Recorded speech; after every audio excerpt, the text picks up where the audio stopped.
Friends, this is Will Parker. Did you know that Principal Matters reaches thousands of leaders each month? To date, we have more than 1.4 million downloads.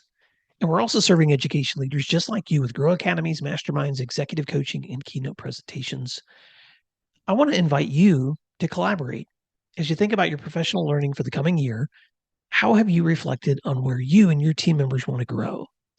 I'd like to offer you a complimentary 30-minute session of reflection via Zoom to think about areas of growth. If interested, email me at will@williamdparker.com and we can find a time to connect. Thank you for learning together. Enjoy today's show, and thank you for doing what matters. Principal Matters Podcast, episode 378.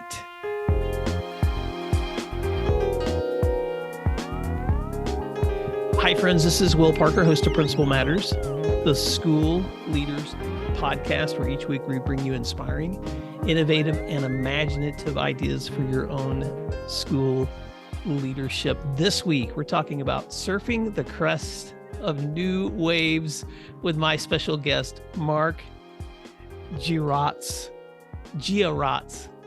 Yeah, you got it. You got it. Mark Geraets is an education leader with a career spanning 40 impactful years. Born in New Zealand as the youngest of 7 to Dutch immigrant parents, Mark's university education journey began at 16 as the youngest student at Teachers College. By 30, he had assumed his first principal role in Whakatane, New Zealand. Venturing abroad, he taught in Bangladesh, deepening his love for travel and the international baccalaureate education system. This passion led him to the International School of Basel, where he spent 12 years. Later, Mark revitalized Scots Independent School in Australia, transforming its enrollment and financial well-being. Currently, the head of senior and deputy principal at Fintona in Melbourne, Australia, Mark anticipates a well-deserved retirement soon. Alongside his wife, Yvonne, a former teacher, they have shared adventures across diverse education systems. As Mark reflects on his vast experiences, he is especially excited about his newfound role as a grandfather. Mark Geraets, welcome to Principal Matters Podcast. You've been a friend of this podcast for 9 years, but you've been a leader for so much longer. Why don't you fill in the gaps on that intro and tell listeners something else they may be surprised to know about you? Hey, thank you, Will. It just feels quite surreal to be on this podcast after listening to you and your wonderful guests for 9 years. You've certainly carried me through some storms and buoyed me on the crest of some wonderful new waves as well. So I thank you for that, and it's an honor to be here. Well, Got some steps. I stole that surfing the crest of new waves from your signature on your email, because I was like, this so describes your life. What would surprise listeners to know about you, Mark? Well, gosh, we've, as you say, we've traveled a long time. There was also a stint of 4 years as principal in South Korea between Switzerland and coming to Australia. I guess some of the things that don't appear there is certainly surfing has always been a passion. I have surfed with dolphins, which was beautiful, with sharks, which was terrifying, and with orca and even baby orca, which was just exhilarating and terrifying. I was also a butler in England, in an estate in England for quite some time, the butler and the baker. And Yvonne, my wife, was the cook. So that was an eye-opener to another side of life. And I worked in a psychiatric hospital for a while as a younger man as well. So all great eye-openers. But the big thing through life has always been my family, my wonderful 3 girls, and certainly the wonderful experiences and new waves that we've surfed. Well, okay, I just have to pause and say some things about those gaps. Mark, I've had this thought and I've never expressed it till now, but I'm going to ask you to correct me if I'm wrong. There have been so many times when I'm in schools where I think sometimes we as principals get a little heady, thinking that we are the head of a school or the leader of a school. And I've often thought, sometimes it feels more like we're the butler of the school, because we're managing all of the work that other people actually own. So help me there. Am I close to in that description as a former butler? You're so right. We are the butler and we are the baker. We are we are putting together ingredients from all sources that have come from wonderful people and trying to make something that is beautiful and something that works. And definitely the butler, we are there to serve. I think in my 40 years, if there's anything I've learned that we are the servant. We're the servant of the school, of the community, and of the students, there to serve them for greater needs and greater opportunities. Well, you have served in so many ways. And when I think about your service as a butler, a psychiatric hospital employee, a family man, a traveler, a surfer, it's interesting how all of those elements of your life have been reflected in your work and in your leadership. Can you describe a little bit for listeners? You've been in a lot of places and you're stepping into retirement, but tell us about your current school and some of the outcomes your school community is most proud of. Hmm.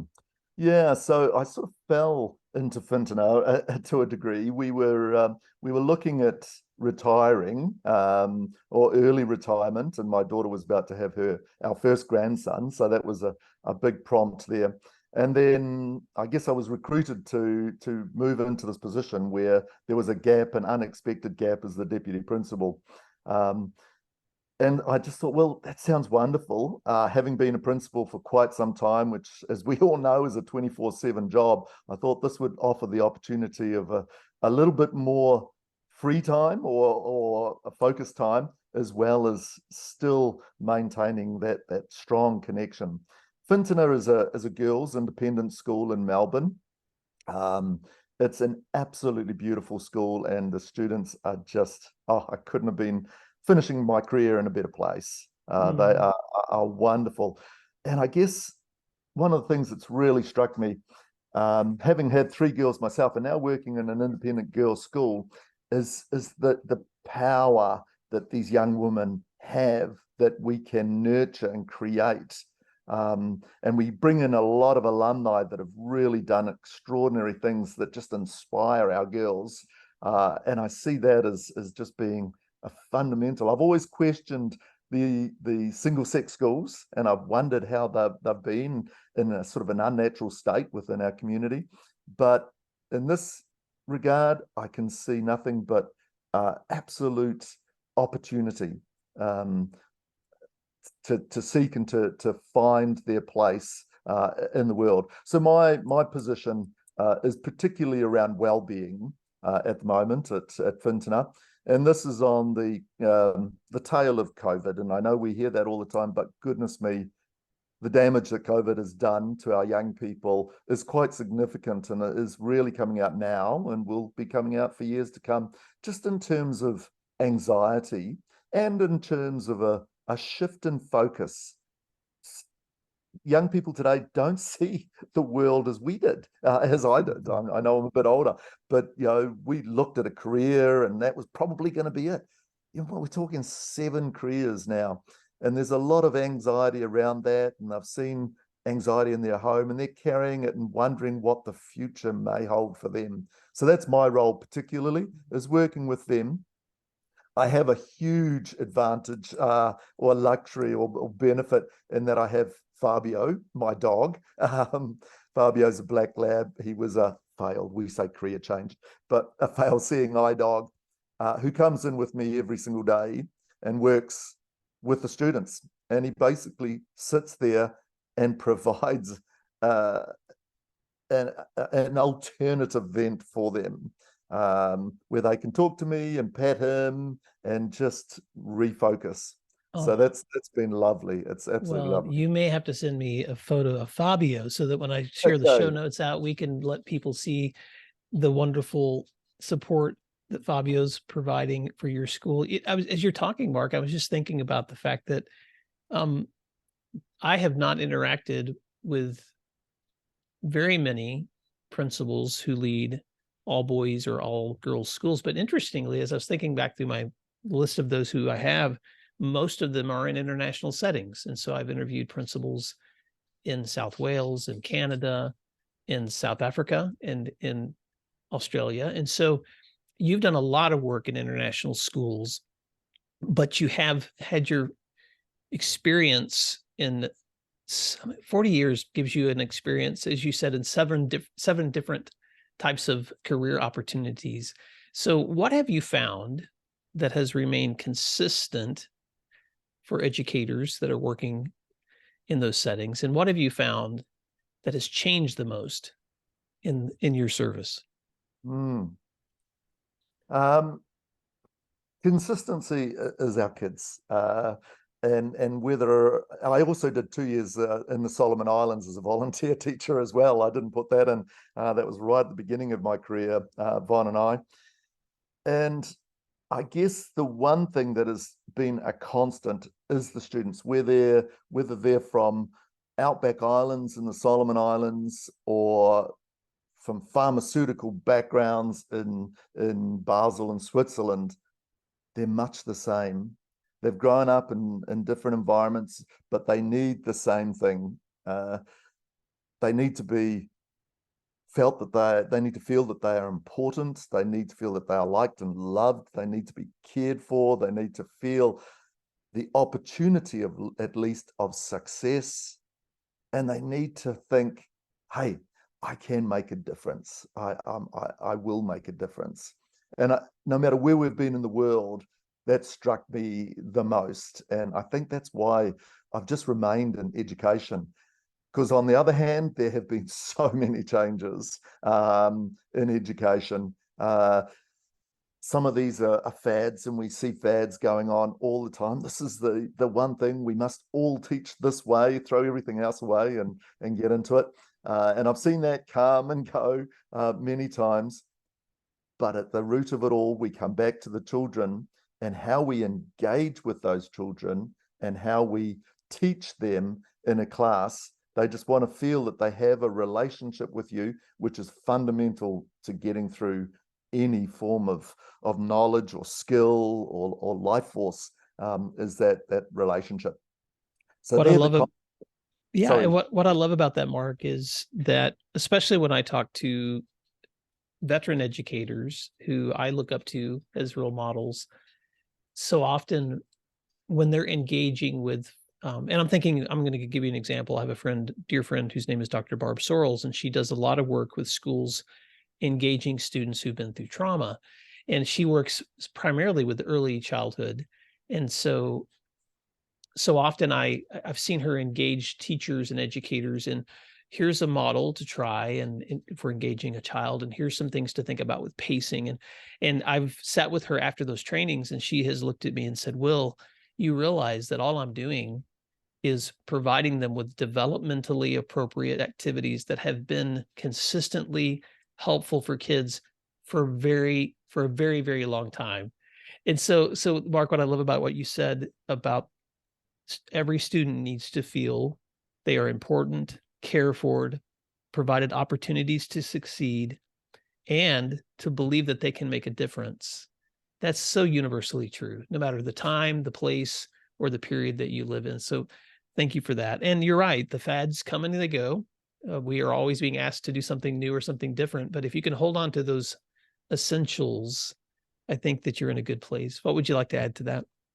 Yeah, and when I say fads, I certainly don't cast them aside. I mean, everything that happens in education brings something new, brings something that's going to be really advantageous to us as teachers and to our students as well.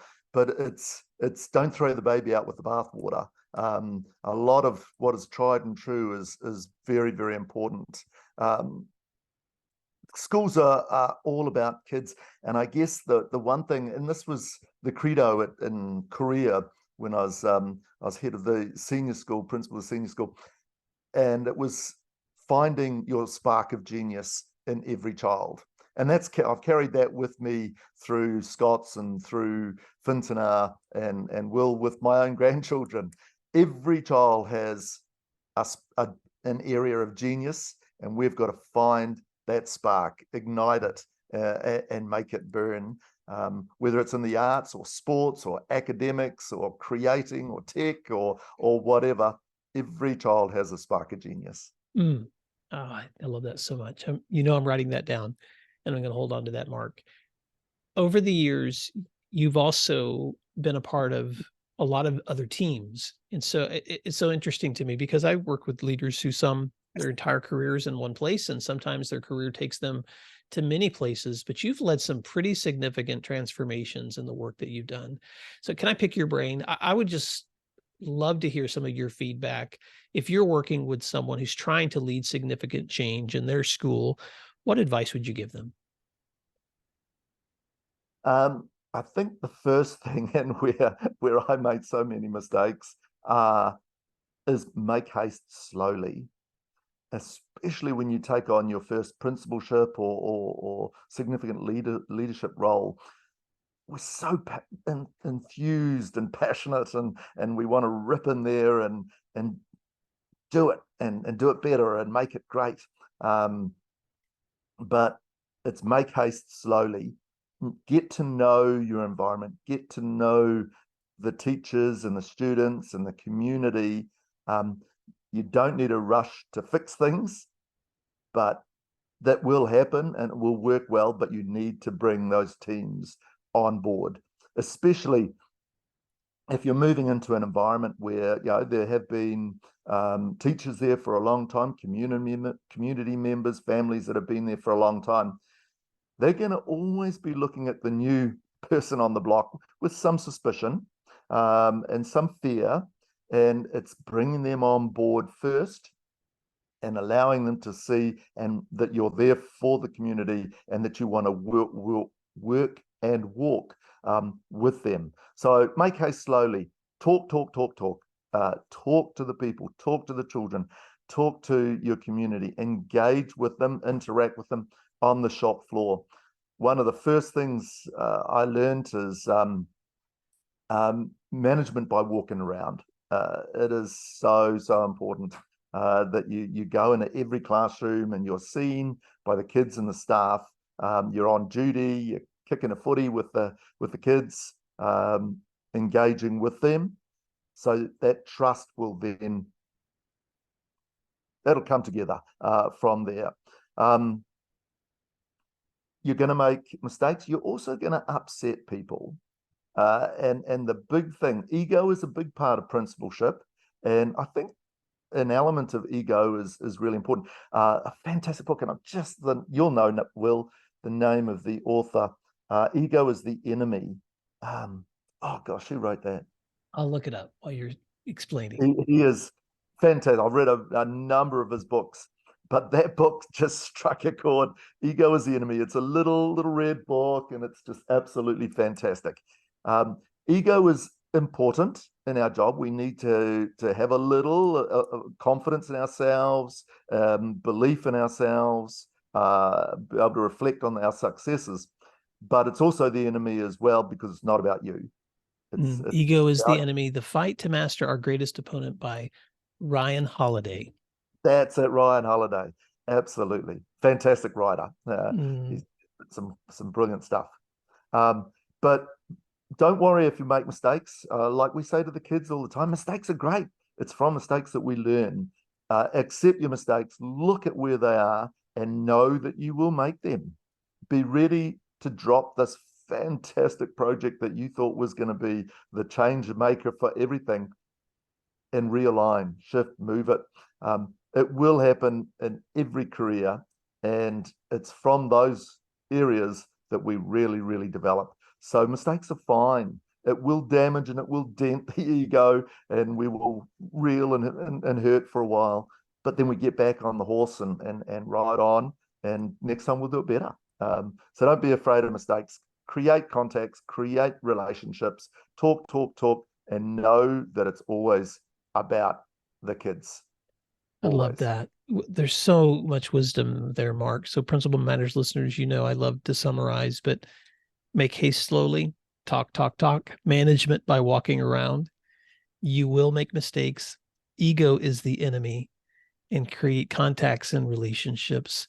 Mark, take us back to a moment in your leadership where you have had to overcome something really difficult. And I know when I think back, it's so easy to remember our mistakes, but walk us through a scenario where some of those things that you're talking about, you had to put into practice for a real situation, for real outcomes. Yeah, for sure. And it certainly was a difficult time. There's been a few of them, Will, where I've really had to realign and refocus and shift. I guess one was moving into one of my schools, and a pretty young man and very, very confident, because I just thought, I'm young, I'm vibrant, I know where education is going, and so on. And I saw the curriculum program that was in place, but I really felt that it wasn't catering for all the needs. So I set up a program which was, well, I guess it was around differentiation.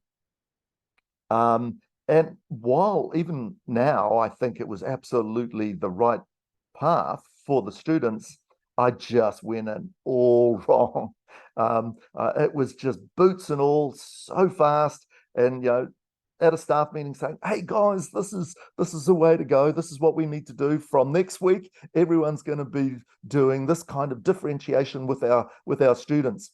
And I had some quite old staff at that time who just sort of looked at me and thought, "Who is this whippersnapper who's coming in and saying, throw everything out and do it this way?" And they didn't say anything, but I really felt, I walked out of that staff room thinking, "Oh, great, we're moving in the right," but thinking, there's something not quite right there. And I had a couple of brave people on the staff who came and said, "Whoa, Mark, probably a little bit too much, too soon, too quick," which it was. It absolutely was. And I basically went back in there into the next staff meeting, and I apologized profusely. I said, "Look, that was a big mistake. I'm new, I'm keen, I'm enthusiastic. I should be listening to you. I do believe that some of these things are real. How do you think we should implement them? How should we as a team work towards them? What do you think of these things are worthwhile?" And it did work then, but it took a while to build that trust back, and to think, well, this isn't all just about the education, it's about the staff and the kids and where we've been as well as where we're going. So it took a turnaround and some licking of wounds. Let's take a moment to thank our sponsors, and then we'll be right back. Over 1 million teachers use IXL in their classrooms every day for one reason. They love it. IXL is the most widely used online learning and teaching platform for K-12. It provides schools with a personalized curriculum, thousands of instructional resources, and actionable diagnostic data. IXL saves teachers valuable time with ready-made plans aligned to their standards and textbooks. Built-in engagement tools such as customizable competitions make learning fun for students. Dr. Trujillo, superintendent at Tucson Unified School District, says this is what he loves about IXL. Quote, "For the teacher, IXL opens up the door to be a lot more effective and provide more differentiated instruction to the different subgroups of students in their class." End quote. Empower your teachers with the tools and insights they need to enhance instruction, all in one single, easy-to-use platform. Get started today at IXL.com. Support for Principal Matters comes from Summer Pops Math Workbooks. Our friend Pete over at Summer Pops once said to me, quote, "When school leaders are able to gather as a community and freely discuss issues and strategies, it can only have a positive impact on maintaining successful schools. And Will, I love watching schools succeed." End quote. Summer Pops Math Workbooks sells thousands of workbooks every year. That's thousands of students returning to the classroom every fall, better prepared and more confident in their math skills. And Pete wanted to reach out and ask you, this leadership community, to help raise that number to tens of thousands of students a year. I have seen the Summer Pops workbooks, and they are worth a look. And it's a free look. If you're interested in summer math workbooks, or you're just curious, visit summerpopsworkbooks.com and request your free samples today. And the the amazing thing, Mark, is how many veteran leaders I have heard tell similar stories about to younger leaders, and how many younger leaders that I visit with who are still really eager to try new things. And so sometimes it takes that bump or that difficulty. And you said that earlier. Sometimes it takes an experience of failure or challenge to step back and realize the lessons that you've learned from that. While I have you in the room, I want to ask you this too, because you are at a point in your life and in your career where your grandfather, congratulations, you've raised 3 daughters, I believe. Yes. But I talk to a lot of younger leaders who are stepping into the principalship or school leadership, and they'll ask me this privately. And some of them have read my book, Pause, Breathe, Flourish. And so I know they have this concern because it's a concern that I think resonates with all people, men, women, it doesn't really matter, which is how do I maintain excellence in the work I'm doing, but also connection to those that are most important to me. And I know none of us has done that without making mistakes, but can you speak to that for a little bit in terms of that balance? Again, from your perspective, looking back and currently, what are some thoughts you would give to leaders for some life practices that may help them in their work practices? And I think that's such a fundamental question, Will, that we often neglect or ignore. And I know certainly from your podcast over the 9 years, it has carried me through that pause, breathe, and flourish. Because when you move into principalship, it becomes 24/7. And even now, even though I've known these things, I know Yvonne, my wife, has said to me, now that I've taken on the job at Fintona, and it's a DP, and it's part-time now for the last couple of months as I move to retirement, she said, oh gosh, Mark, there's something different about you. And she's still here, so it's good. But, you don't realize, and it's not just principals, it's teachers in general, that this job is the best job in the world. It is the most rewarding job in the world. It is the most important job in the world, but it is also a job that is all consuming. And if we're not careful, it will eat us up. So you've got to be kind to yourself. And whatever shape or form that may take, I think there are key components. You've got to keep fit. You've got to eat well. You've got to have a balanced life of good fun, and every now and then just go crazy. You must have someone to talk to. I'm gifted. Vaughn and I were very young. We met at Teachers College. So, we were married at 21. So we've had a long time together, but she's my best friend, and she is my rock when things have got really tough. You find that someone. Even get a dog. Fabio's been great in there as well. So someone to talk to, some interest outside of your school, outside of your education is really important. And know that if it's not right, move on. If you're in a environment where it's not working for you, don't be afraid to move on, to change. Some people will stay just because they think they need to stay, and that's not a good thing. But enjoy and celebrate your successes, because there are far more of those, I guarantee everyone has, than the failures. Celebrate those, be kind to yourself, and have friends, team and outside your team. Oh, I love that. I'm going to pause for just a second, Mark, because this morning I was leading a mastermind through Principal Matters with a group of really great leaders and all across the Ohio area, where I'm doing some work with leaders that I've been now with the same group of leaders for at least 3 years, some of them 4. And we have a practice at the end of every one of those sessions where I pause and I ask them to write down some responses to 4 statements. And I ask them to just kind of score yourself on a scale from 1 to 5, 1 being none or little time, 5 being lots of time, how would you score yourself in these 4 areas? And I'm not giving you this quiz, Mark. I'm just giving this as an example to the listeners, because the principals who have been doing this practice with me, a couple of them have told me that they actually do this with their staff meetings now. And so here are the 4 statements. So I'm just going to give this away as a free tool to any listeners out there. And if you'd like to see a slide where I have all of these written on one slide, you can certainly email me and I'll send them to you. But statement 1, and so if you're listening to this, pause right now and just score yourself, because they reflect everything Mark just said. 1, I have been visible with every student, every teacher, every day this past week. How walkable is your management? How connected are you with the people you're leading? So on a scale from 1 to 5, what score would you give? Statement 2, I have been meditating, listening to, reading, or reflecting on helpful books or lessons. And this podcast counts as a way that you're continuously connecting with learning, because if you stay a learner, you inspire learning.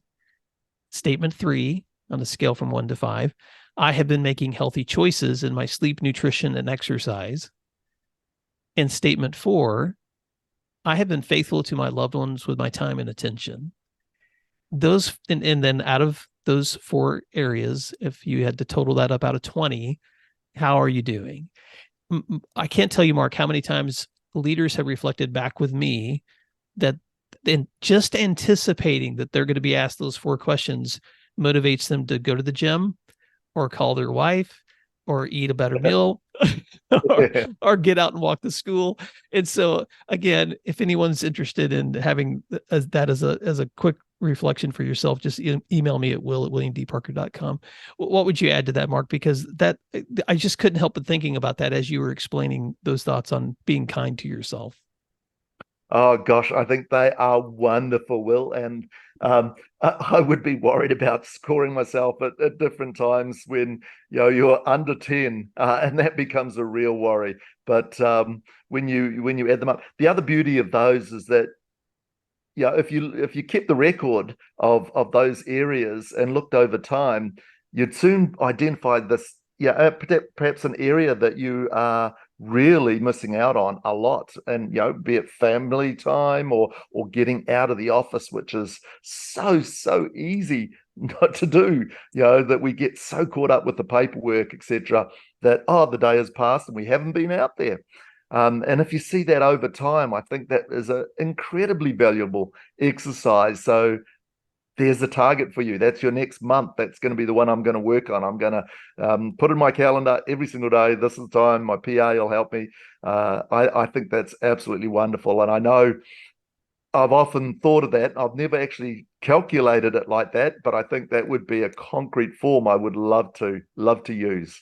Very good. Well, Mark, I wish listeners could have the same joy that I'm getting. This is an audio podcast, but just the joy I'm getting of getting to look at your smiling face while you're starting your day and I'm ending my day because of our time zones. But as we wrap up, I just want to give you an opportunity to any other thoughts that you would like to share with listeners as a veteran leader who is stepping from a long career of leadership into some well-deserved retirement.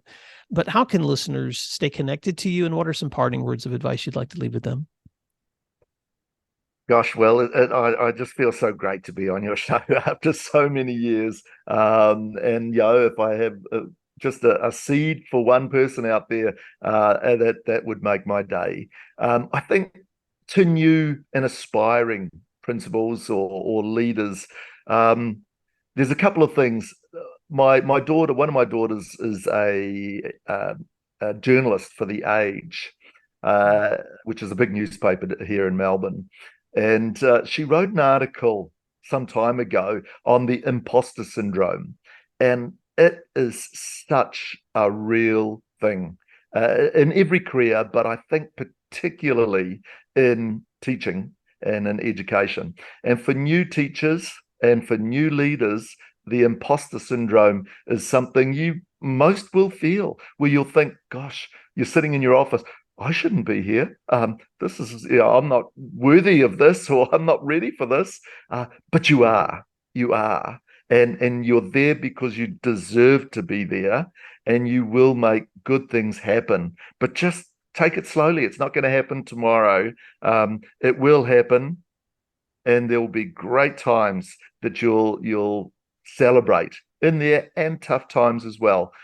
I would say to new leaders, have a mentor. It's very important to have someone that, I'm happy if someone's out there looking for someone. I'm going to have a lot more time just to chat. That would be fantastic. But have someone that you can just talk to, not in your institution, have that as well, but someone outside that understands where you are and is just an ear, and perhaps offers a little advice here and there. I think it's very important. That certainly carried me through. And no matter where you are in your career, a mentor is very valuable. But like I said, fads are great. Take from them the good things. Put aside the other things, but don't be consumed by them. Have lots of friends, and the old adage of be friendly, but you're not always a friend to kids is a big thing. They've got to see you as friendly and there for them. I think that's vital, and staff to a degree too. Sleep, eat, breathe, flourish. It's so important as well.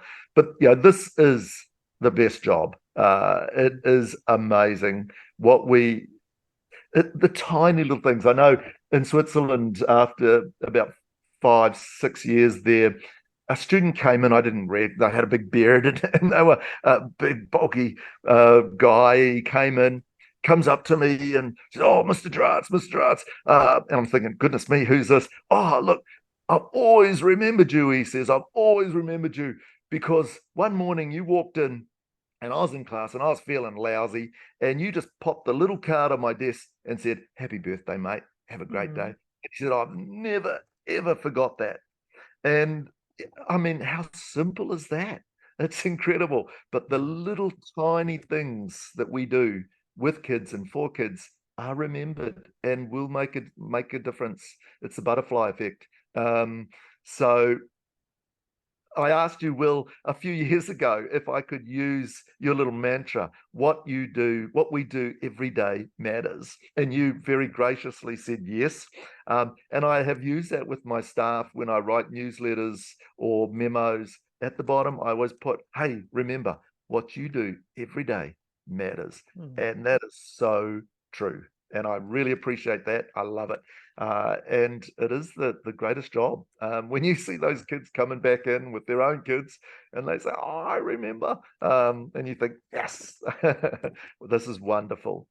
But if to keep in touch with me, more than happy. I'm on LinkedIn. I'm on Facebook, and my email is M for Mark, Y for Yvonne, Geraets, our surname, Geraets @gmail.com. So mygeraets@gmail.com. Very happy to hear from people and chat and talk and share more. There's so much more in 40 years to share. Maybe one day I'll write that book too, Will.